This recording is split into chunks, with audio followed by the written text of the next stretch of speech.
നമസ്കാരം. ഇന്നത്തെ വിഷയം മിഷൻ ദൃഷ്ടിയെക്കുറിച്ചാണ്. എല്ലാവരും ഈ ഇടയ്ക്ക് കേട്ടിരിക്കുമല്ലോ നമ്മുടെ ഇന്ത്യയിൽ നടന്ന ഈ സാറ്റലൈറ്റ് പരീക്ഷണം. ഇത് വെറും ഒരു ഗവൺമെൻറ്റെയോ അങ്ങനെയുള്ള സ്ഥാപനങ്ങളുടെ അല്ല. ഇത് പ്രൈവറ്റായിട്ട് പ്രവർത്തിക്കുന്ന ഒരു കമ്പനി വിക്ഷേപിച്ച ഒരു സാറ്റലൈറ്റ് ആണെന്ന് പറയാൻ തന്നെ നമുക്ക് അത്ഭുതമാണല്ലോ. കാരണം ഇന്ത്യ എന്ന് പറയുന്ന രാജ്യത്ത് ഇത്രയും ഡെവലപ്മെൻറ്റ് ഉണ്ടായെന്ന് പറയുന്നത് തന്നെ നമുക്ക് വലിയൊരു അഭിമാനം നൽകുന്നൊരു കാര്യം തന്നെയാണ്. നമുക്കറിയാം, നമ്മൾ സാറ്റലൈറ്റ് വിക്ഷേപണം എന്നൊക്കെ കേൾക്കുമ്പോൾ നമ്മൾ ISR, നാസ എന്നിങ്ങനെ വലിയ വലിയ സ്ഥാപനങ്ങളൊക്കെയാണ് നമ്മൾ ചിന്തിക്കുന്നത്. എന്നാൽ ഇത് ചെറിയൊരു സ്റ്റാർട്ടപ്പ് സ്ഥാപനമാണ് ഈ ഒരു വിക്ഷേപണം നടത്തിയത് എന്ന് കേൾക്കുമ്പോൾ നമുക്ക് അഭിമാനിക്കാവുന്ന ഒരു കാര്യം തന്നെയാണ്. കാരണം ഈ ഫീൽഡിലേക്ക് ഈ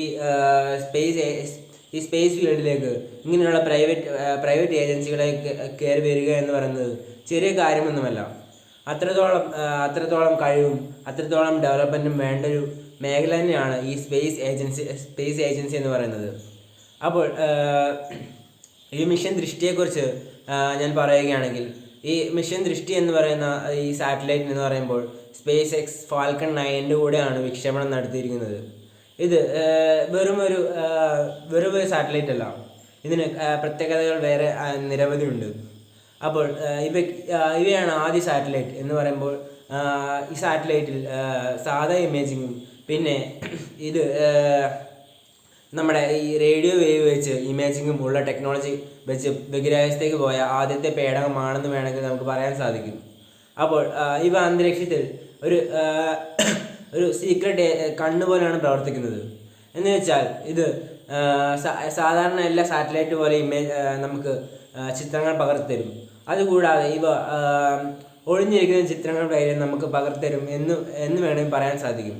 എന്ന് പറഞ്ഞാൽ ഇവ മഞ്ഞിൻ്റെ ഈ കോടയുടെയും മഞ്ഞിൻ്റെയും ഇടയിൽ കൂടെയൊക്കെ ഇത് റേഡിയോ വേവ്സ് ഈ വേവ് വഴി ഇത് നമുക്ക് ഇമേജ് പകർത്തി തരും എന്നാണ് ഇതുകൊണ്ട് ഉദ്ദേശിക്കുന്നത്. അപ്പോൾ ഇവ ഒരു സീക്രട്ട് കണ്ണുകൾ പോലെയാണ് പ്രവർത്തിക്കുന്നത് എന്ന് വേണമെങ്കിൽ പറയാൻ സാധിക്കും. അപ്പോൾ നമ്മൾ നോക്കുകയാണെങ്കിൽ നമ്മുടെ ഇന്ത്യയുടെ ഡിഫൻസ് മേഖലയിൽ ഇതൊരു വലിയൊരു അച്ചീവ്മെൻറ്റ് തന്നെയാണ്.